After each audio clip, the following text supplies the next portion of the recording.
Welcome, bienvenidos. This is Roxana from Metamorphosis Rocks, and today I'm just going to react to a couple of things that are running around the environment and things that are happening here because I really was not planning on recording today, but somebody gifted me a chocolate bar, not sponsored, and I'm waiting. I guess they decided to put it in the fridge, and I'm old. My teeth are not the way they used to be, so I need for it to get a little more room temperature before I can bite into it. So while I wait for that to happen, I figure I will come up here and talk about a couple of things. Now, I'm going to start with recent sexual harassment claims that have been posted. We've gotten so many of them that by now it's almost like politics. It gets to the point where things are happening every day, so you have to make a decision if you want to listen to them or not. And being a survivor of, you know, many things that have happened in my life, I'm probably not going to have the popular opinion. And I have an issue with thinking that either side is lying. And I'm going to tell you why. I'm not talking in the case when somebody puts something in your drink and you end up being sexually assaulted. That's a bastard and that needs to go to jail. I'm not talking in cases where the man is obviously doing something wrong. For example, if you listen to the Harvey Weinstein recording that the cops had, he's like dismissing her comments, saying, "Yeah, that happens to me all the time." He's a jerk. He needs to be in jail. I'm talking about when there's two people, either in a friendship or in a relationship or married, and it's not very clear, not and I'm talking about the victim's statement. You read or you listen to the victim and you're sitting there like there's enough ambivalence for me to start wondering if it's a matter of interpretation or if it's a matter of the situation. Now, that doesn't mean that the victim is lying at all. What I'm saying is that sometimes there are some very, very specific cases where the line is going to be a little blurry because what you might consider harassment or assault, I might not consider it assault. I'm going to give you a perfect example. I used to work in a company where if I saw somebody wearing an outfit and I liked how they looked in the outfit and I said something, that was considered sexual harassment. No, I don't. But because we have come to the point where companies are trying to cover their own behinds, they decided that any comment of a person, whether it was their clothes, their makeup, their hair, anything like that, was considered sexual harassment. Now, this has a snowball effect on two different levels. Number one, it creates a generation of people that think that pretty much anything is harassment. Number two, it creates a company environment that is very sterile because we have come to the point where human contact, any kind of human connection, is completely obliterated. But then we complain that we are losing our human touch. Well, it's one or the other. You can't have both. I remember, and I can't tell you where it was, but I remember a little kid that was, I think it was 5 years old, that got accused of sexual harassment because he was playing with a little girl's hair that was sitting in front of him in school. And the school called the parents and had him suspended for 3 days for sexual harassment, and they had it on his record. That is the stupidest thing I've ever heard in my life. There is no sexual harassment in a 5-year-old. There's sexual harassment in your head and in your brain, but not in the 5-year-old. And that is the problem that we're going to see more and more with some of the harassment claims, where it's going to be one of those lines where, yes, the person has every right to feel assaulted. I'm not saying they don't. What I'm saying is that the fact that you feel assaulted doesn't necessarily mean that the intention of the person that did that to you was to assault you. And on those cases, do we punish by law or do we make the person apologize or do we take the person to treatment? How do we deal with this? Because if we keep on escalating the the bar as to where sexual harassment or sexual assault starts, it's going to come to the point where we pretty much are not going to talk to anybody about anything because everything is assault. And I don't think that's what you want. I don't know how this is going to be solved. I honestly don't. I always remember that somebody in the beginning of this mess, when like 3 or 4 people were accused one after the other, somebody posted a meme that said something to the effect of the Salem witch hunt ended when the main character's wife was accused of being a witch, meaning that the main guy that was accusing everybody, the guy that started it all, his wife got accused of being a witch. Because the second thing that happens when these kind of things happen, a lot of people are going to get accused that didn't do anything. Why? Because there's always the piggyback effect. Just like when you have a serial murder, you have copycat murders. You also have, and this is why it's so hard for women that are actually assaulted to go ahead and come forward. Because there will always be a couple of people that, be it because they have a mental disorder or because they just like the spotlight, are going to claim, or the third option, they want to destroy somebody. They're going to claim that they were assaulted when they weren't. And how are we going to be able to separate these? Now, that's not to say that I don't believe people when they say it. My honest first impression is always, yeah, she got assaulted. Or he got assaulted. I always like to read the statements to see if I think if that would have happened to me, if I would have considered it assault. Being that I am a survivor of several instances, which in fact 3 of them could have been gone, if I would have pressed charges, they all would have gone to jail. But the thing about it is that there have been a couple of instances, and I'm not going to name names because I don't want the victims to feel like I'm attacking them. But I have read some statements by some victims where even I sit there going, I don't know that that's assault. Now, let me go back to a statement I made before.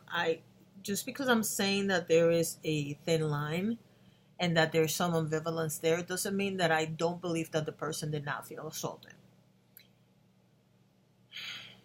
The thing about sexual harassment, and this is often, I see it more often when there's a sexual harassment claim at work than anything else. But the thing about it is that just because it's such a personal thing, that just because you don't think it's personal assault doesn't mean I wouldn't. For example, if somebody touches your leg, let's say you're talking to somebody and somebody touches your leg, like they just put their hand on your leg for a second. There's people that consider that sexual assault. I personally don't consider it sexual assault. Now, if the person puts it at a certain level on the leg, like on the upper leg, yeah, I'm probably. But if they're like close to the knee, like, you know, when you're calling attention to somebody, so you put, or when you're trying to show support and you just touch them on the leg for a second or touch them on the arm, I don't consider that sexual harassment. But there's people that consider this sexual harassment. It has to do with their religion, with the way they were raised. There's a lot of different reasons why that would be considered assault. Harassment. I remember when this whole sexual harassment thing started, they went after men because men had posters of like Playboy bunnies and things like that on their lockers. And I have to be honest, I never understood why that was considered sexual harassment. I just didn't. I know for a fact that there are places where you're not even allowed to have your family pictures on the desk because that is considered sexual harassment.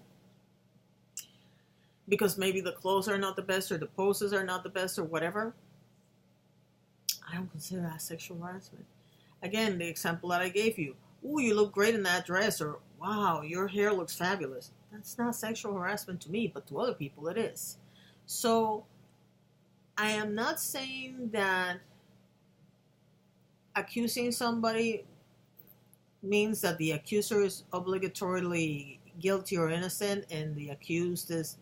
What I'm saying is that there are many instances, and I'm hoping that at some point we stop the witch hunt and we start sitting down and analyzing what can we do to fix it so that when 2 people are communicating, it is not the message is not mixed. And mixed and missed. If a person feels uncomfortable, that they'll feel confident enough to say, you know what, this conversation is uncomfortable, or this joke is not appropriate, or whatever, instead of automatically going to the boss's office and saying he harassed me because he made a joke. The other thing, and this is true both for harassment and for bullying, is one instance does not a harasser make. And what do I mean by that? I've seen many cases where a person made one statement and they automatically got accused of being a bully or a harasser or whatever. I'm sorry, if I think you're ugly and I said you were ugly, or you have an ugly cry, I'm not harassing you and I'm not bullying you. I'm telling you that I think that was an ugly cry. I'm not in the habit of telling people that they're ugly. I do believe I've said in a couple of occasions, wow, that's an ugly cry. But not to the person, I just mentioned it. But what I mean by that is that if somebody makes a statement to me, and I'm going to give you an instance from my youth. When I was young, I was called pelua. Pelua is Spanish for somebody that has a lot of hair and not necessarily, basically, hair standing up. They were basically trying to tell me that I didn't brush my hair. Now, I did brush my hair, but I call it static cling because the more I brushed it, the more it would stand up. Sometimes, not all the time. But people started calling me pelua. Now, pelua is also not a term of endearment. It's not a nice term. And it was meant as a what we call now shaming me.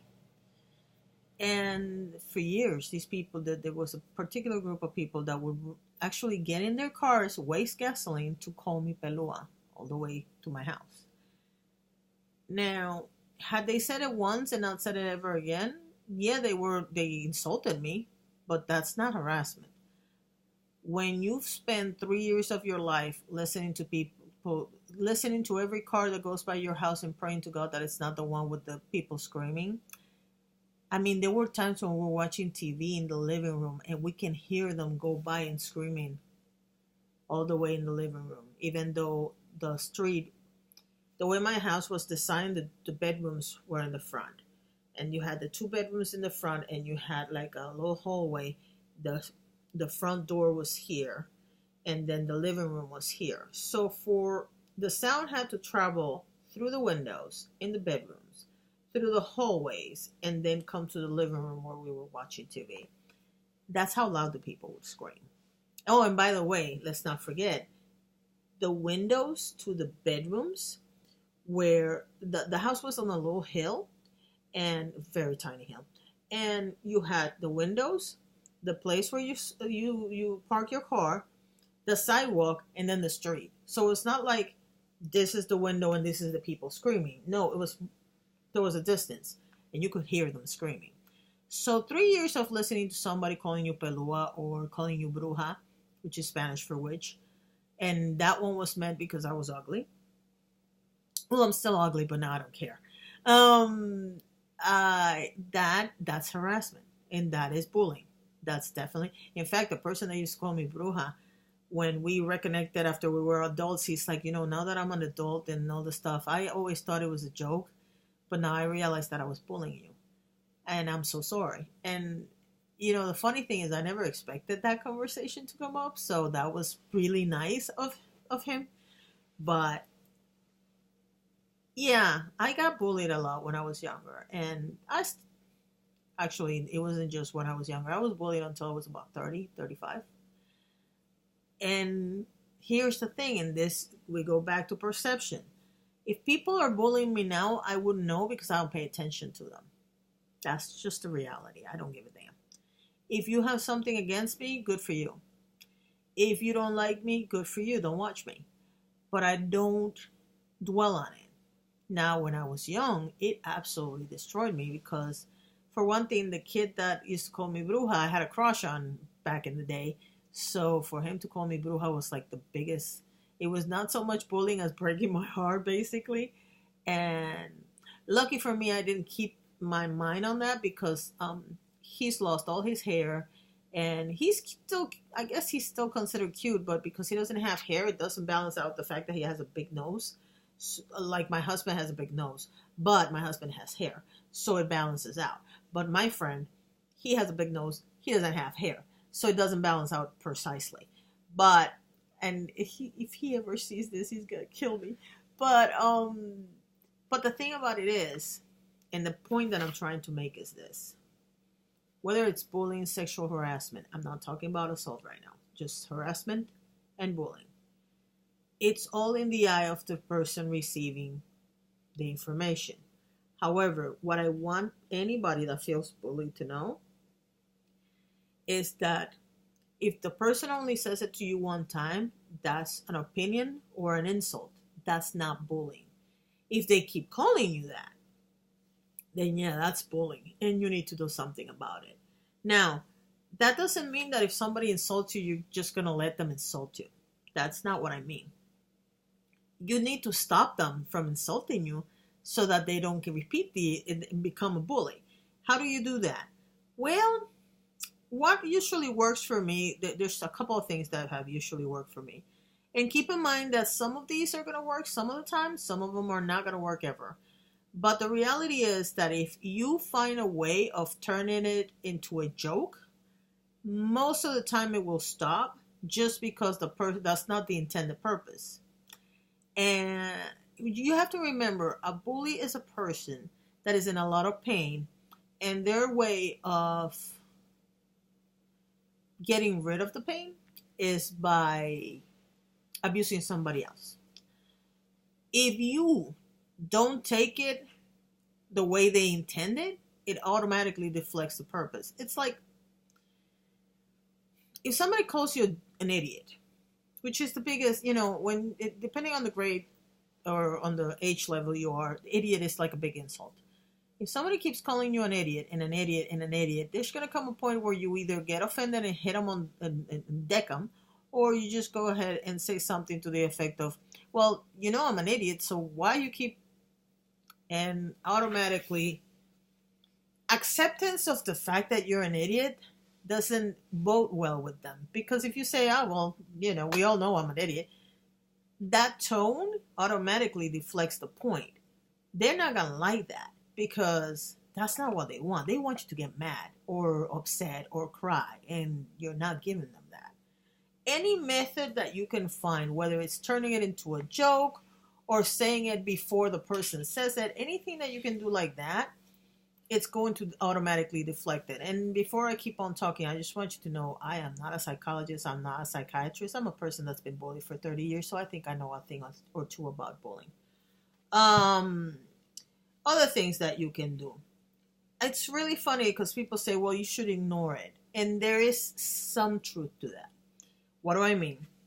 If a person insulted you once, and it's not a person that you hang out with constantly, or it's not a person that's in your circle, ignoring it could be a good idea. For example, if you're in the parking lot and you just came from a concert and there's a whole bunch of coming back by, and somebody makes a comment to you, it's a stranger, you're never going to see them again, let it go.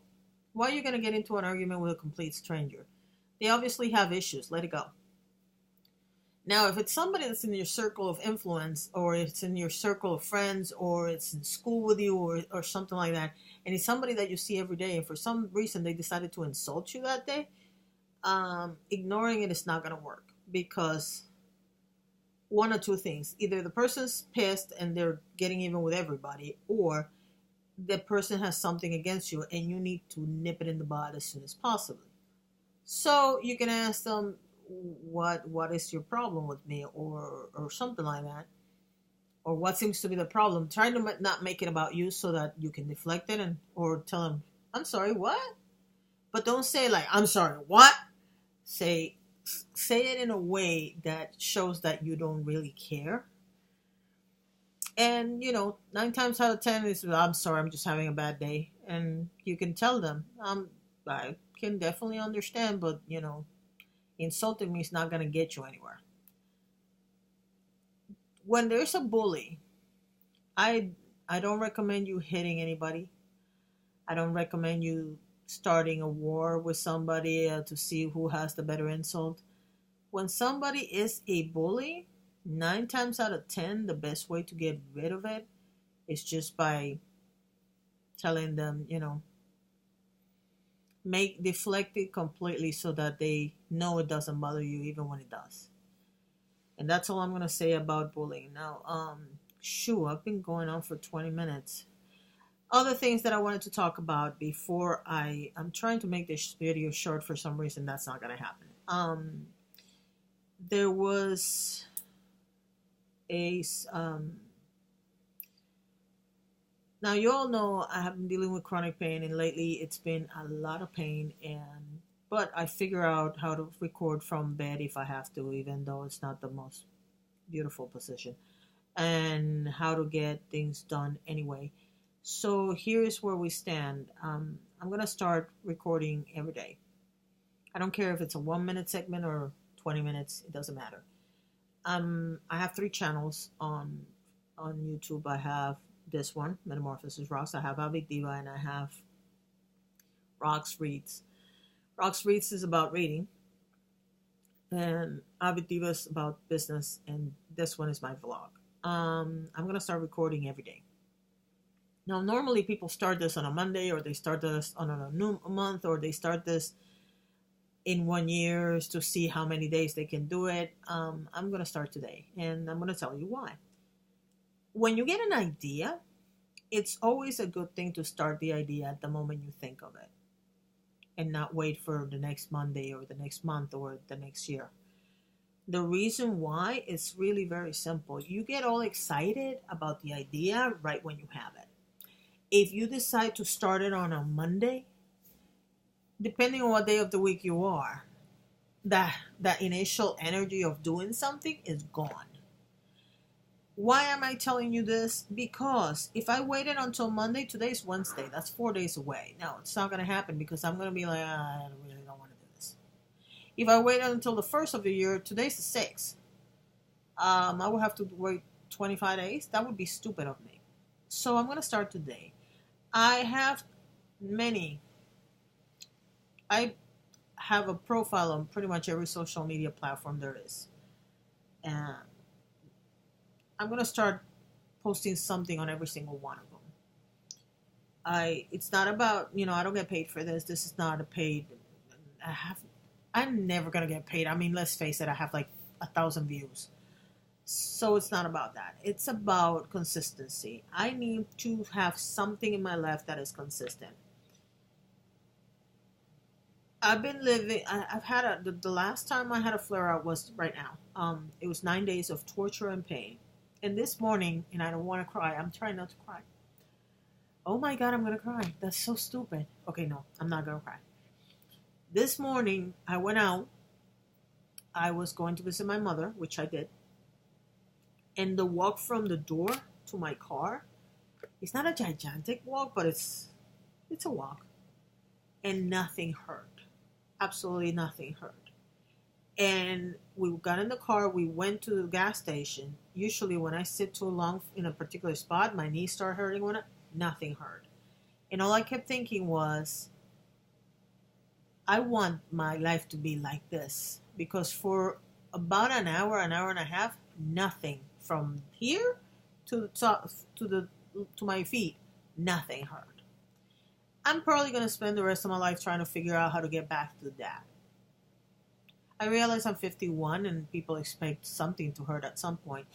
But I want to have more hours like that instead of less hours than that. Like that.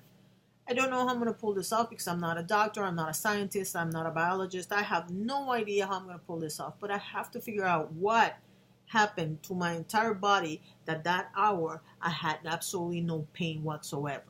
It might have been more than an hour, but I started counting from the moment I noticed that I was not in pain. So I'm saying it's an hour. I want to have, if I'm awake 16 hours, I would like at least 8 hours of my day to be like that, so I can accomplish more things.